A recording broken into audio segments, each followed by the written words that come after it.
Welcome to another segment of the Target Is Radio Podcast. I'm your host, Ro Clark, and I have my man Alex H here joining me again. And this time we're going to discuss our first round predictions, the Western Conference. How about Al take it away? The first game we have the Golden State Warriors versus the San Antonio Spurs.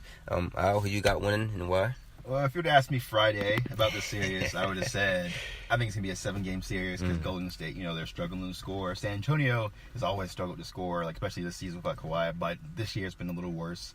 And I thought that it was going to be a defensive fight, but I could tell maybe about, after about the second quarter that San Antonio just cannot match the level of a trying Golden State. I mean, Golden State, they were getting out on the floor. They were actually doing stuff I haven't seen them do in weeks, and it may be a sweep if it goes at this rate. But I know that Popovich is gonna, make some adjustments. He's gonna find a matchup that works. He's gonna find a lineup that works at some point. Yeah. And he's gonna just get he's gonna get like a Manu Ginobili game where he gets 20, 10 and 10 at some point. He's gonna get a good LaMarcus Aldridge game. He's gonna get a game where some of the backup players like Bryn Forbes and those guys are gonna have some great games. So I could see maybe 6 games now. I think it's 6 games. Oh, that's tough. Okay, I mean, out of respect for Pop and Parker and Novi and the whole Spurs organization, I hope they don't go out without a fight. So, I mean, I hope it does go to 6 games. With no Kawhi Leonard, I feel like there's really no chance. Yeah. But you made some great points. I gotta show more respect to Pop and the Spurs. But I do have the Warriors beating the Spurs in Game 5. I got Warriors winning 4-1. I feel like the Spurs will definitely get 1. They can possibly get 2. I see that happening as well. But without Kawhi Leonard, we all saw what happened when Kawhi went down. But I definitely agree. I feel like you're gonna get a good game out of Ginobili, Parker, and LaMarcus Aldridge, but they just gotta show up to play and pretty much get out there on a wings and defend. They don't have Curry, so I feel like I will take advantage of that. If anything, put more pressure on KD. But it seemed like, well, to me anyway, KD is there because it seemed like he don't like the pressure. He can't handle being a go-to guy, and that's just my opinion. So I feel like if you just put a double team on KD and force Klay to shoot, and we all know what happens when Klay and Curry goes cold. When Klay goes cold, the Warriors are easy to beat. They're regular. So I got the Warriors in 5. I see Spurs getting 1 win, and I even agree with Alex. Spurs getting maybe even 2 wins, but we'll see. Yeah. Next series we have the Pelicans and the Blazers, I believe. To be honest, I didn't see that game last night. I have the Pelicans in 7, and this is another series where it can go either way. But I have the Pelicans in 7, 4-3. Playoff Rondo was scary. And like I said, just imagine if they had a healthy Boogie Cousins to go along with AD and Drew. And another thing about Drew has to bring it every night. We already know that AD will. Drew has to bring it every night, and Rondo will definitely bring it every night with space on the floor offensively and stuff like that. Al, who you got? I think I'm gonna take New Orleans as well in 6. Okay. I was looking at that game a little bit last night. In the first half, and maybe up till even to the fourth quarter, Portland just looked like they had no idea what to do with Anthony Davis and Rondo, and it looked like Damian Lillard and CJ McCollum they really couldn't hit anything at all. Right. I didn't think that was gonna last. Right. But looking at the game, even if they do consistently get their baskets up, I mean they were having so much trouble guarding Anthony Davis, and Drew Holiday was just causing all sorts of problems on defense. I love Drew, man. Getting in and everything. He stopped a 3-on-1 fast break. Yes, that was crazy. I saw that. And I'm gonna take New Orleans for now. That's kind of how I'm feeling. I think they're just gonna smother Portland on the defensive side. Okay.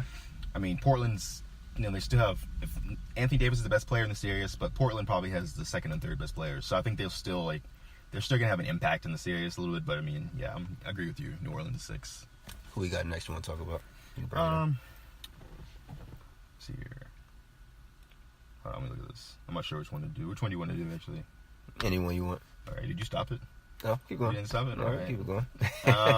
Houston, Minnesota. Let's start Houston, Minnesota, because I'm pretty sure this is going to be a sweep, too. Man. Sheesh. I mean, look. Houston's going to run pick and rolls all day. Yeah. And they're going to be going at Karl Anthony Towns. Karl Anthony Towns, he's big and he's quick, but he does not always stay with it. And I agree. I mean, if he gets in the foul trouble, Houston's just going to outscore Minnesota. I agree. Without him on the floor. And Wiggins, I mean, everyone's been waiting for, 4 years now, 5 years for him to be the next LeBron James or the next Michael Jordan. Yeah, but, something. He's not there yet. Jimmy Butler's going to do his thing, but, I mean, it's just...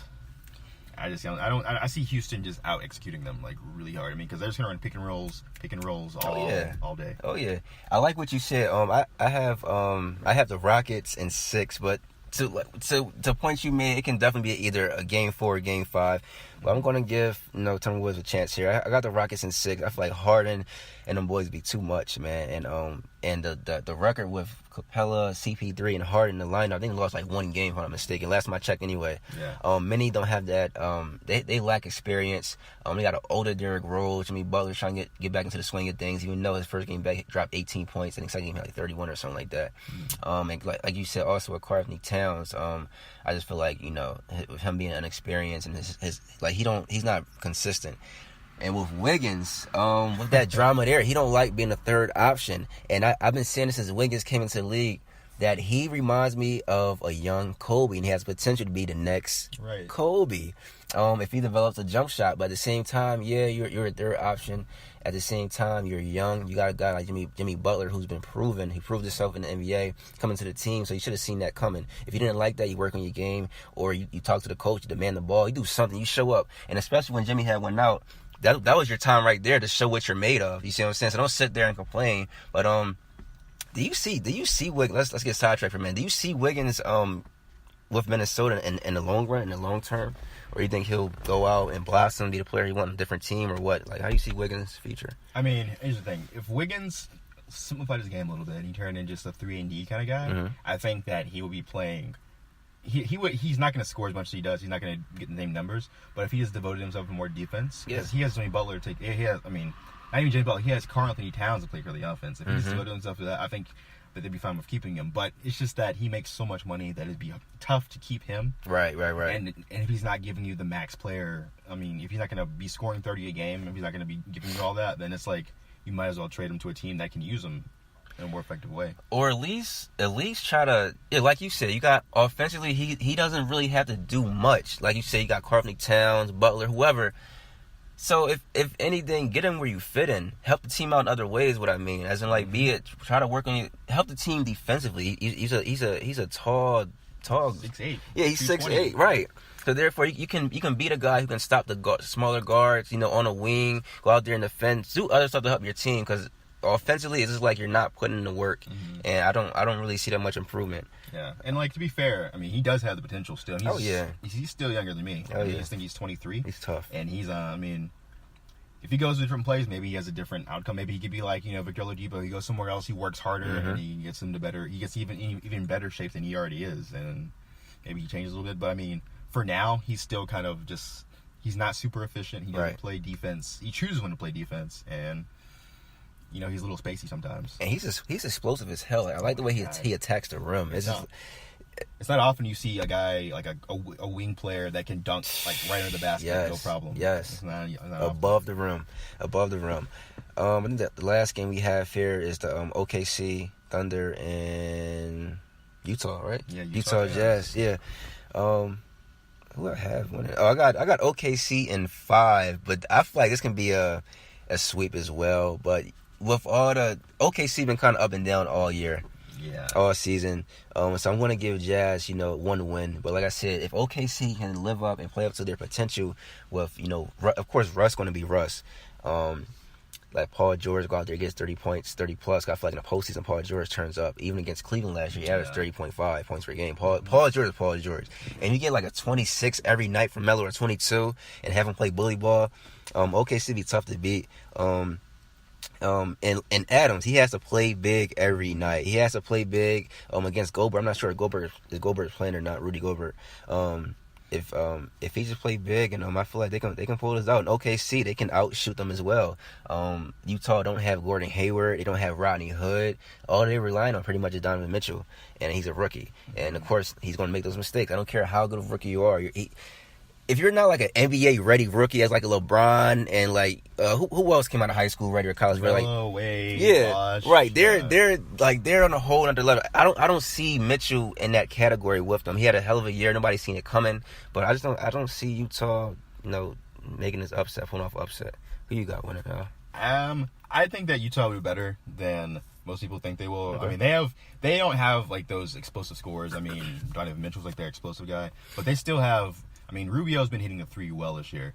Joe Ingles, I mean, he ties together a lot of their defensive and offensive problems. He hides a lot of them just by, you know, being a smart passer, making smart plays. And he also really, really excels against guys like smaller guards.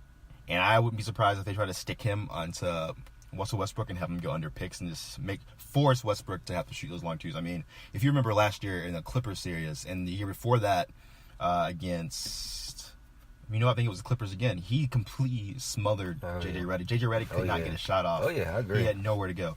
And Rudy Gobert, we'll see what he does. I mean, that might be a swinging port. Like, if Russell Westbrook tries to drive and he can't get past Gobert, that might not be a great sign for them. I mean, because that means that Paul George can have to step up, and that means he might be a little less effective on defense. And Melo, I don't know if he's going to be scoring 26 a game or 22 a game. He might be, what you thinking? He might be like 13, 15. I just don't see it with him. Mm-hmm. Like, he might have his one game, but like Melo, I mean, I'm a Knicks fan. He had that knee injury 2 years ago. Right, he had to get surgery on it, and he just, like, you know, after that he wasn't really the same guy. He didn't have the same burst. He doesn't get up as high as he used to in his jump shots. And I think Oklahoma City will still win because, I mean, Russell Westbrook is, you know, he's still MVP caliber player. I mean, Paul George this year with a less, like, he doesn't have to worry about offense as much. He's been a terror on defense, and they still have plenty of guys. I mean, that can, like, contribute in little small ways. Bench, Steven Adams, his picks destroy any. I mean, he just, like, bodies guys down with his picks. He might as well be tackling them. And Melo, I mean, he has his moments too. I mean, I'm not gonna you know, be that bad on him. I owe him a lot as a Knicks fan, but yeah, I'm gonna take OKC in 6. I think. Okay. And back what you said about Melo, see, you mentioned the injury and he hasn't been the same, and of course he got older. But I still feel like Melo, he adds to the game pretty much what a lot of players then, like, don't even do anymore. That is like the mid range. Right. Everyone wants to shoot threes now. I feel like Melo, he's a mid range killer. He has the soft touch, and like I said, he plays bully ball. So I mean, if you put Melo to 4, he's gonna give some of those power forwards, you know, hell. Trying to guard him. And Melo is a big guy. He's a strong guy.